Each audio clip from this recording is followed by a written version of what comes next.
I would just like to welcome President Keberuka, who has always been a long-time supporter and partner through the African Development Bank to Liberia's development effort. This particular visit is an extraordinary demonstration of support for Liberia in this crisis and an expression of confidence in the future of our country. So we thank him most sincerely for coming himself to be able to demonstrate this level of support. Many of you know that Dr. Sambo was here before.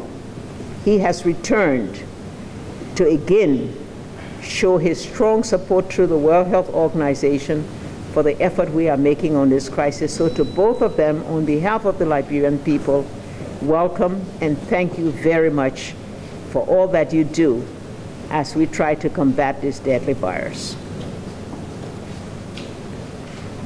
Good morning. Thank you, Madam President. Thank you for thank you for your kind reception. I'm here as a signal of solidarity with the people of Liberia at a time of enormous challenges. We are working very closely with the government to ensure that Ebola can be eliminated. But we have also to think post-Ebola, because there is the impact of Ebola and there is economic impact after the virus has been eliminated. And we have to think ahead what we shall do together to stabilize the economy, to get the real sector of the economy working again, to help on the balance of payments, to ensure that investors who are coming in large numbers come back so that jobs can be created, so that farmers can go back to tending their fields, creating jobs for the future of Liberia. So we're here as a signal of support on this epidemic and beyond the epidemic. Yesterday I had a privilege of signing with Dr. Sambo a grant of $60 million for the 3 affected countries.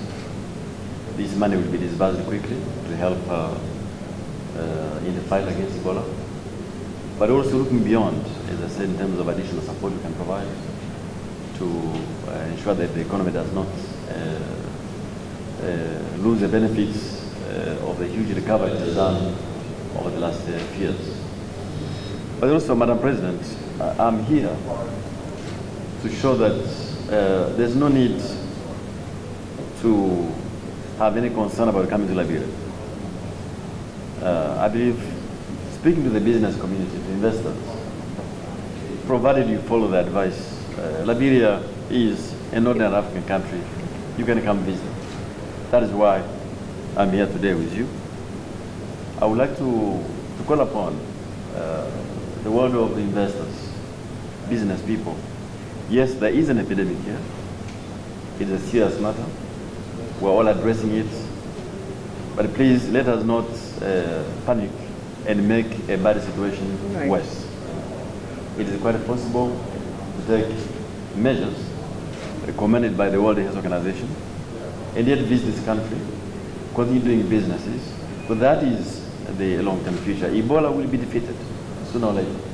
But we have not looked to the future of investments and business. So I'm calling upon investors, business people, urging caution in countries who are imposing unnecessary restrictive measures which are not backed up by advice or scientific evidence. Because if we do that, we shall make this Ebola crisis even worse and for the longer term. So that is another reason I'm here, and I'm pleased to be here, Madam President. Thank you. Thank you. Thank you very much, Excellency, Madam the President, Mr. President of the African Development Bank. I would like, first of all, to express our solidarity with the government and the people of Liberia, and say that the WHO keeps and will keep working with other partners in addressing the challenge of the Ebola virus disease epidemic in this country, but also other health problems that the country faces. The current epidemic is mainly a public health problem that is already impacting negatively in other aspects of social life and also the economic performance of the country. And we should do our best together, the government, the people of Liberia and partners, to defeat this epidemic as soon as possible. It's true that the numbers are still very high. We are still very much concerned with the epidemic.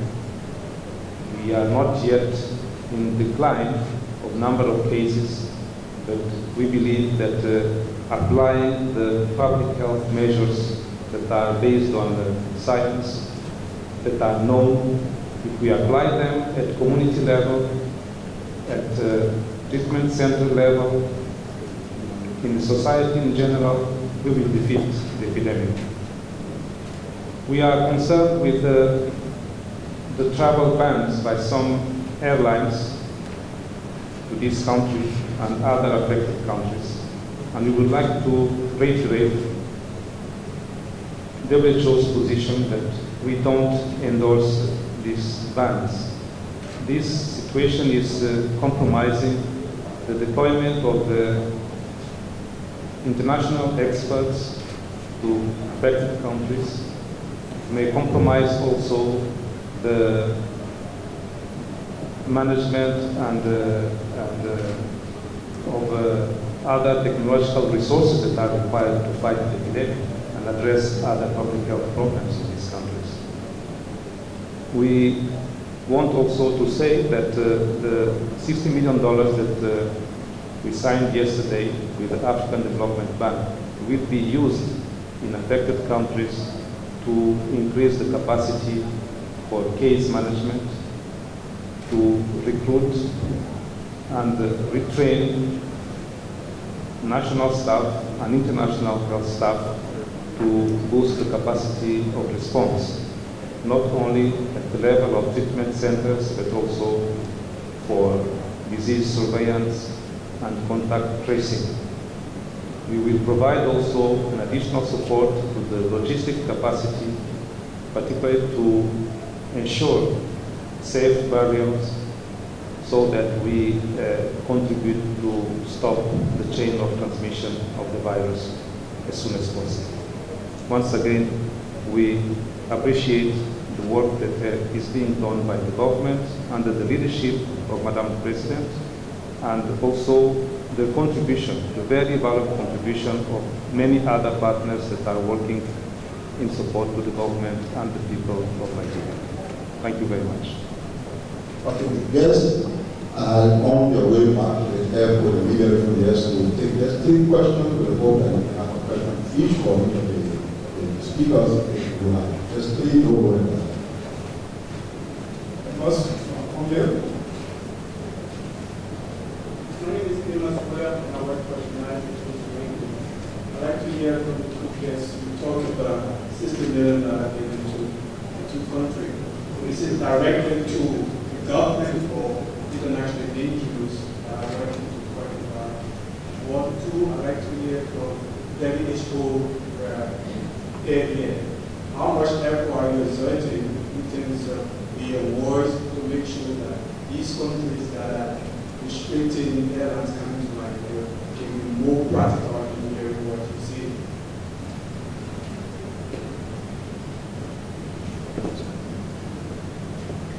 The $60 million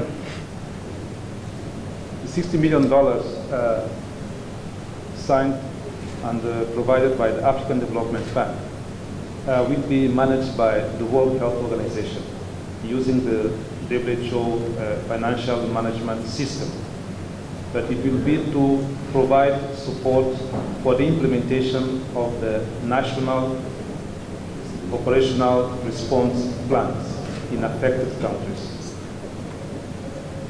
In relation to air companies, we will advocate, we are already advocating so that it is restored the normal itineraries of air companies. We are recommending countries affected and countries non-affected to apply certain measures of control at the points of entry in the countries, and also at the departures.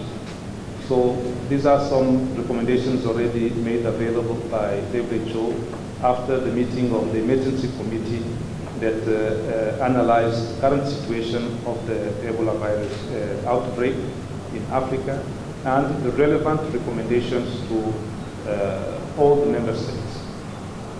Thank you.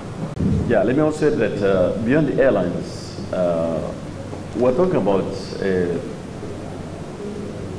trade flows in general, and that includes shipping. I hope that shipping companies continue to dock in the port of Monrovia and Buchanan, because that is a key part of ensuring goods come into the country. Because if the shipping companies are not coming, then there will be less fuel products, there will be less food products, there will be huge amounts of inflation, and that could be quite damaging. So it's airline companies, but also shipping companies. Second point is that next month, we shall also be providing to the government of Liberia directly in the budget of the government another $15 million, which the government, of course, can deploy as it fits. The question was two in one, so just one more question. So maybe three, that's all. Yeah. Good afternoon, sir. My name is Rani Kumara, and my question is directed to the WHO team leader. There are concerns that Ebola must have a regional strategy. That means that even if the disease were to be eradicated from Liberia today, and you are still experiencing the outbreak in Guinea and Sierra Leone, it remains that Liberia is still safe. So my question is, what is the regional approach towards the fight against Ebola? This way. Thank you. Thank you very much. Since the onset of the epidemic, WHO started working with the first affected country, Guinea. And then after the spread to other neighboring countries, Liberia and Sierra Leone, we called a meeting, an emergency meeting with all the ministers of health of affected countries and neighboring countries in Accra at the beginning of the month of July, where we analyzed the situation of the epidemic, and we came up with a strategy to be implemented in the sub-region in West Africa, mainly by affected countries. This strategy has originated the national response plans against Ebola, and this country also elaborated its plan and is currently under implementation. But as the situation evolves, we have to adjust our plans to respond to new problems that occur. And this is being done as well. And currently there is a major global response framework that will bring more partners and will more coordinated manner to boost the support to governments so that we end this epidemic as soon as possible. And the new approach takes into account all the other possible effects on the social lives of people, including food security, and also certainly the economic effects of the epidemic in the affected countries. Let me recognize the support and solidarity that we are receiving from other African countries, from our African Union, from ECOWAS. They have all reached out to us, particularly to President Ouattara of the Ivory Coast. Ships are moving from Ivory Coast to Liberia. There is no sanctions. He's lifted that. Also, a thank you to President Macky Sall of Senegal, as SN Brussels will start its operations tomorrow with technical staff in Dakar. So to all of those and in many other African countries that also have expressed concern and work with us, we want to express appreciation on behalf of the Liberian people.